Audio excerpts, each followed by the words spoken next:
You should answer the questions as you listen, because you will not hear the recording a second time. Listen carefully and answer questions 1 to 3.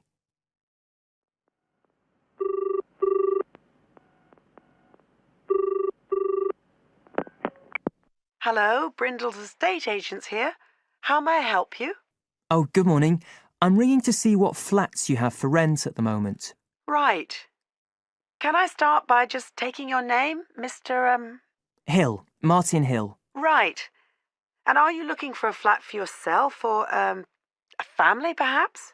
Well, it's for 3 of us, myself and 2 friends. We're going to share together. I see. What about employment? Are you all students? Oh no, we've all got full-time jobs. 2 of us work in the central bank, that's Chris and me, and Phil, that's the other one, is working for Hallam Cars, you know, at the factory about 2 miles out of town. I'll put you down as young professionals then. And I suppose you'll be looking for somewhere with 3 bedrooms? Yeah, at least 3.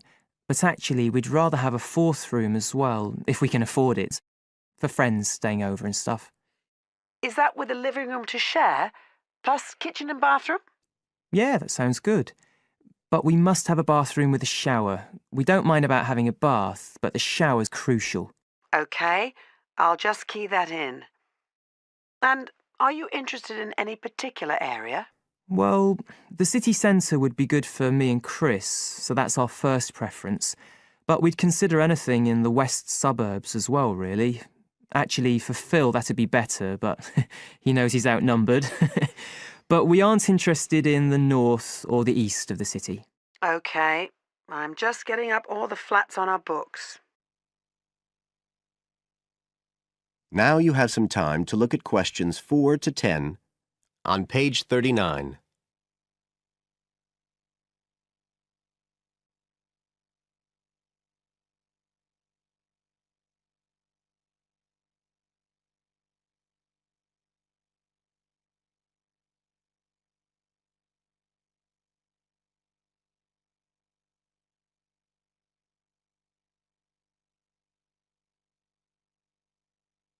Now listen and answer questions 4 to 10.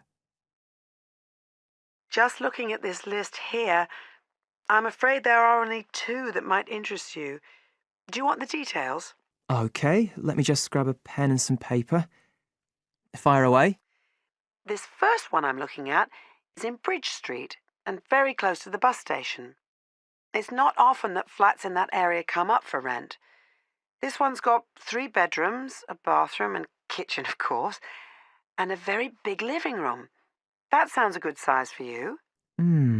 So what about the rent? How much is it a month? The good news is that it's only £450 a month. Rents in that area usually reach up to $650 a month. But the landlord obviously wants to get a tenant quickly. Yeah, it sounds like a bit of a bargain. What about transport for Phil? Well, there'll be plenty of buses, so no problem for him to use public transport. But unfortunately, there isn't a shower in the flat. And that location is likely to be noisy, of course. OK, what about the other place? Let's see. Oh, yes. Well, this one is in a really nice location, on Hills Avenue. I'm sure you know it. This looks like something a bit special. It's got 4 big bedrooms and, there's a big living room. And, oh, this will be good for you, a dining room. It sounds enormous, doesn't it? Yeah, it sounds great. That whole area is being developed, and the flat's very modern, which I'm sure you'll like. It's got good facilities, including your shower. And of course, it's going to be quiet, especially compared with the other place. Better and better. But I'll bet it's expensive, especially if it's in that trendy area beside the park. I'm afraid so. They're asking £800 a month for it. Whoa, it sounds a lot more than we can afford. Well, maybe you could get somebody else to move in too. I'll tell you what. Give me your address and I can send you all the details and photos. And you can see whether these 2 are worth a visit. Thanks, that would be really helpful. My address is flat 5. That is the end of Section 1. You now have half a minute to check your answers.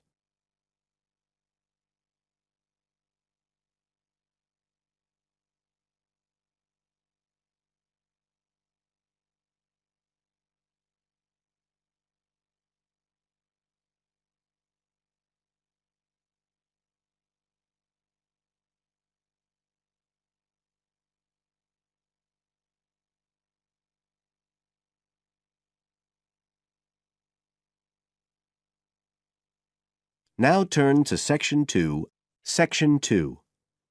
You will hear a tour guide welcoming a group of visitors to the British Library and telling them about the library and what they will see there.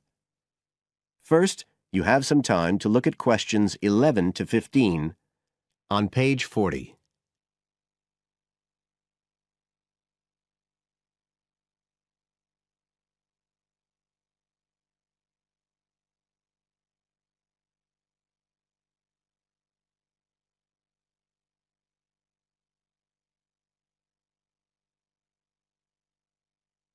Now listen carefully and answer questions 11 to 15.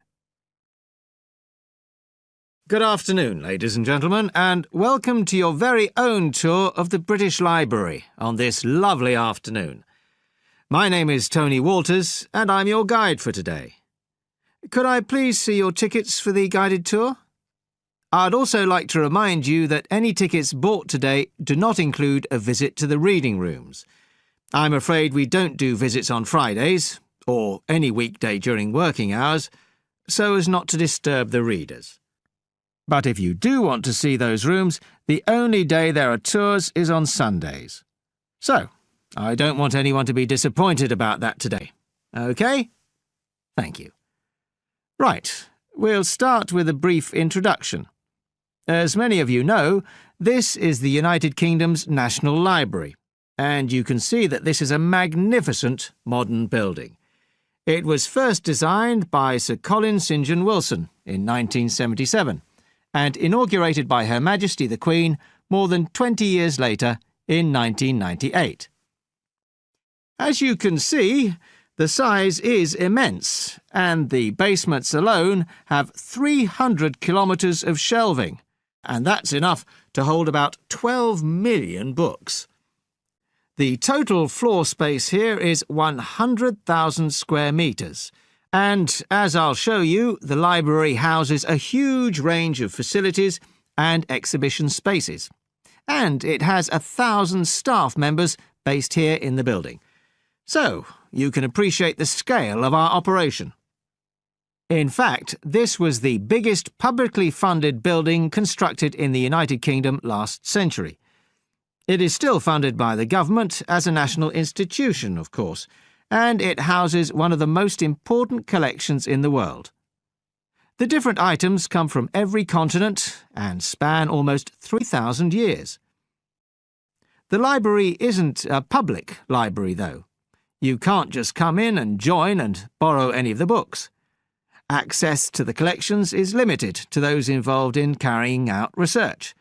So it's really a huge reference library for that purpose, and anyone who wants to consult any materials that are kept here can formally apply to use the library reading rooms. You now have some time to look at questions 16 to 20 on page 41.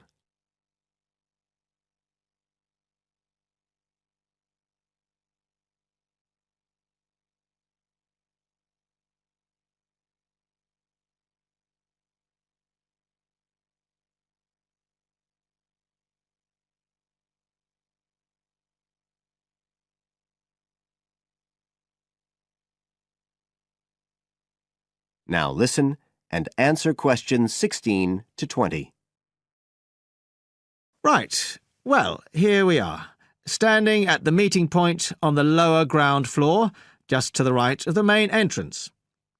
I've given you all a plan of the building so that we can orientate ourselves and get an idea of where we'll be going. Now, outside the main entrance, you'll see the wide piazza with the stunning sculpture of Newton. The sculptor was Paolozzi, but it's based on the famous image by William Blake, and it's definitely worth a closer look. On the other side of the piazza from the statue is the conference centre, which is used for all kinds of international conventions. We'll take a quick look inside at the end of our tour.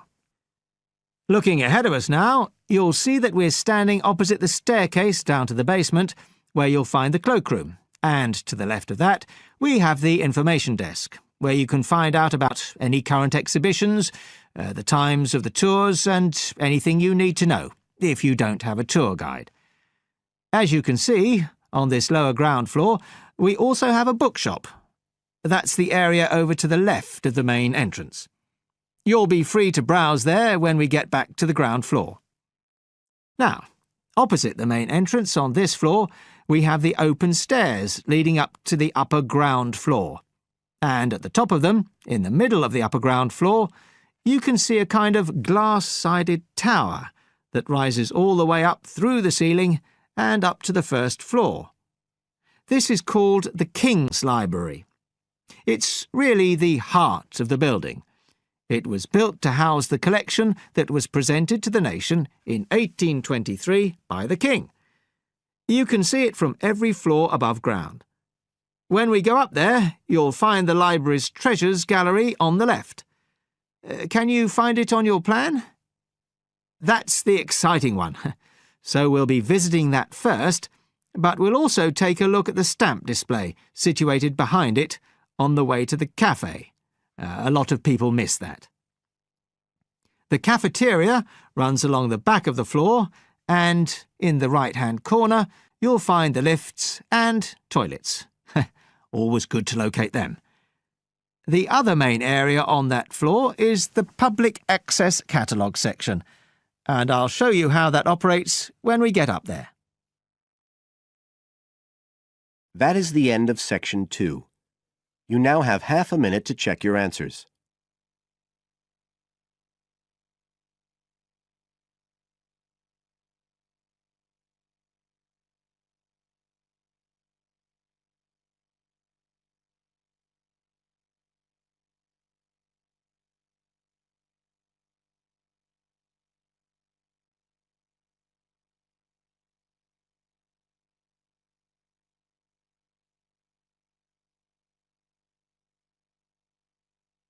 Now turn to Section 3.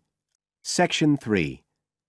You will hear a conversation between a student, Dave, and his tutor about a project that Dave has done about work placements. First, you have some time to look at questions 21 to 25 on page 42.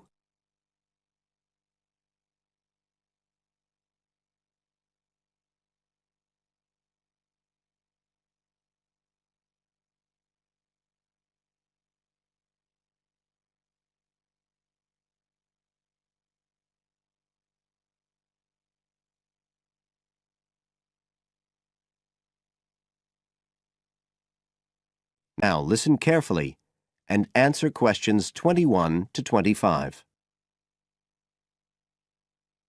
Good afternoon, Dave. Come on in and take a seat. Hi, Dr. Green. Thanks. Oh, hang on a minute. I'll just find the first draft of your project paper, and we can have a look at it together. Now, yours is the one on work placement, isn't it? Yeah, that's right. So what made you choose that for your project? Well, I suppose it was because sending students off to various companies for work experience seems to be such a typical part of educational courses these days. I mean, even school kids get to do it. But I felt everyone just kind of assumes it's a good thing. And I guess I wanted to find out if that's the case. But you don't look at schools or colleges, right? You've stuck to university placement schemes. Yeah, well, I quickly found that I had to limit my research. Otherwise, the area was just too big. Do you think that was okay? I think it's very sensible, especially as the objectives might be very different. So how many schemes did you look at? Well, I sent out about 150 questionnaires altogether. 50 of each to university authorities, students and companies. And I got responses from 15 educational institutions and 30 students in 11 individual companies. Great. That sounds like a good sample. And who did you send your company questionnaires to? Well, the idea was to have them done by the students' line managers, but sometimes they were filled in by the human resources manager or even the owner of the company. Right. I didn't find a full list anywhere, so I think it's very important to provide that, really. You can put it as an appendix at the back. Right. I've got a record of all the respondents, so that'll be easy. I hope other things were okay. I mean, I've already put such a lot of work into this project, identifying the companies and so on. Oh, I can tell. I think you've done a good job overall. You now have some time to look at questions 26 to 30 on page 43.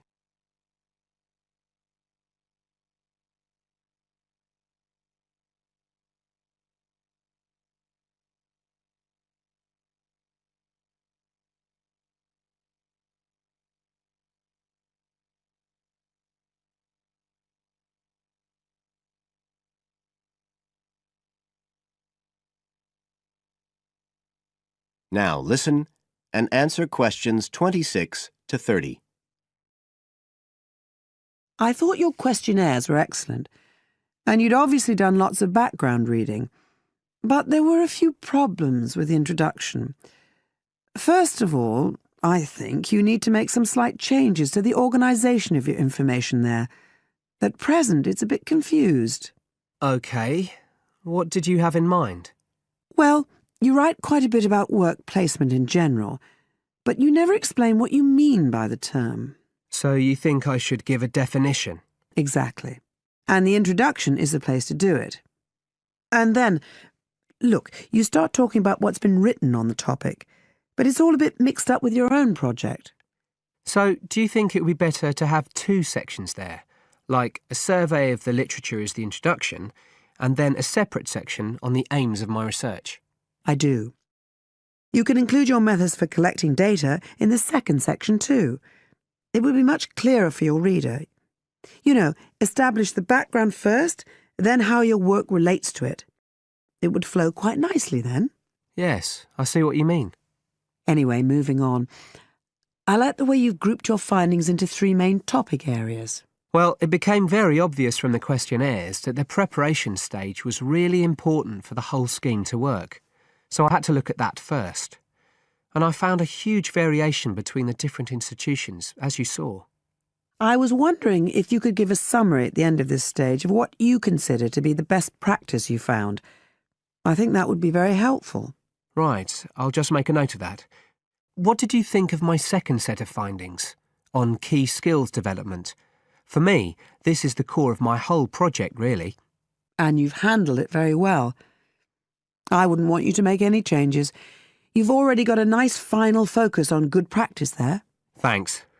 Right. Now, I think the last part, which deals with the reasons why students don't learn. What, the constraints on learning chapter? Yes, that's the one. I think you need to refer to the evidence from your research a bit more closely here. You know, maybe you could illustrate it with quotations from the questionnaires, or even use any extracts from a student diary if you can, and refer back to what you've written about good practice. That is the end of section 3. You now have half a minute to check your answers.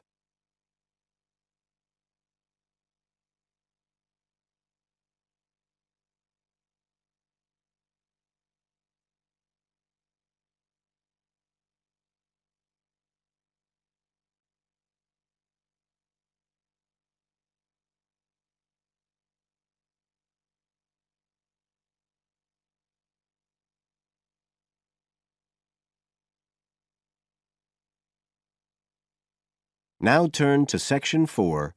Section 4. You will hear a part of a lecture about learning and bilingualism. First, you have some time to look at questions 31 to 40 on pages 44 and 45.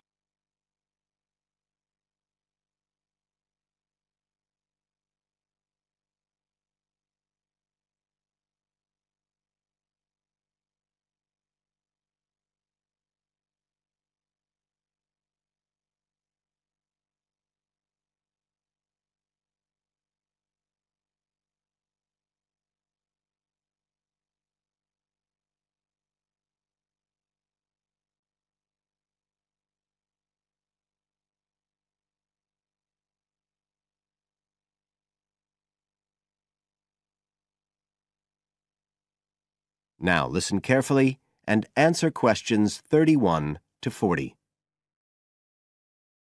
When we look at theories of education and learning, we see a constant shifting of views as established theories are questioned and refined or even replaced, and we can see this very clearly in the way that attitudes towards bilingualism have changed. Let's start with a definition of bilingualism, and for our purposes today, we can say it's the ability to communicate with the same degree of proficiency in at least two languages. Now, in practical terms, this might seem like a good thing, something we'd all like to be able to do.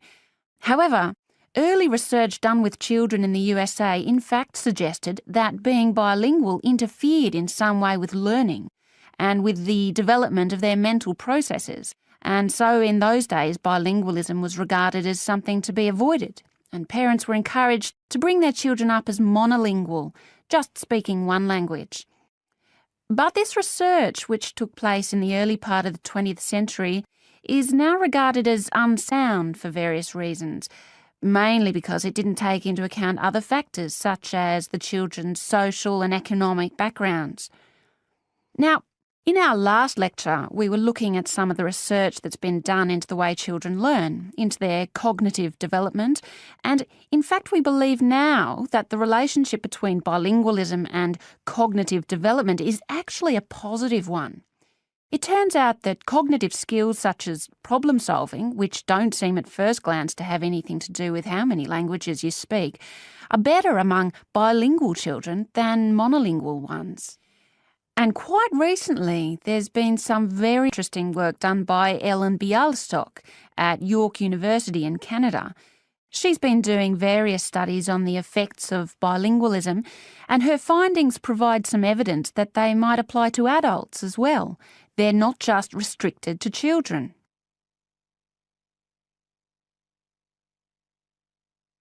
So how do you go about investigating something like this? Well, Dr. Bialystok used groups of monolingual and bilingual subjects aged from 30 right up to 88. For one experiment, she used a computer program which displayed either a red or a blue square on the screen. The coloured square could come up on either the left-hand or the right-hand side of the screen. If the square was blue, the subject had to press the left Shift key on the keyboard, and if the square was red, they had to press the right Shift key. So they didn't have to react at all to the actual position of the square on the screen, just to the colour they saw.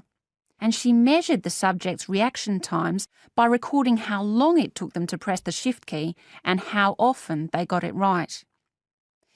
What she was particularly interested in was whether it took the subject longer to react when a square lit up on one side of the screen, say the left, and the subject had to press the Shift key on the right-hand side.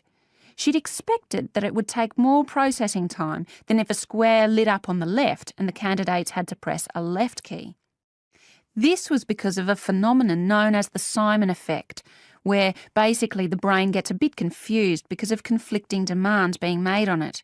In this case, seeing something on the right and having to react on the left. And this causes a person's reaction times to slow down. The results of the experiment showed that the bilingual subjects responded more quickly than the monolingual ones. That was true both when the squares were on the correct side of the screen, so to speak, and even more so when they were not. So bilingual people were better able to deal with the Simon effect than the monolingual ones. So what's the explanation for this? Well, the result of the experiment suggests that bilingual people are better at ignoring information which is irrelevant to the task in hand and just concentrating on what's important. One suggestion given by Dr. Bialystok was that it might be because someone who speaks two languages can suppress the activity of parts of the brain when it isn't needed. In particular, the part that processes whichever language isn't being used at that particular time. Well, she then went on to investigate that with a second experiment. But again, the bilingual group performed better. And what was particularly interesting, and this is, I think, why the experiments have received so much publicity, is that in all cases, the performance gap between monolinguals and bilinguals actually increased with age, which suggests that bilingualism protects the mind against decline. So in some way, the lifelong experience of managing two languages may prevent some of the negative effects of ageing. So that's a very different story from the early research. So what are the implications of this for education? That is the end of Section 4. You now have half a minute to check your answers.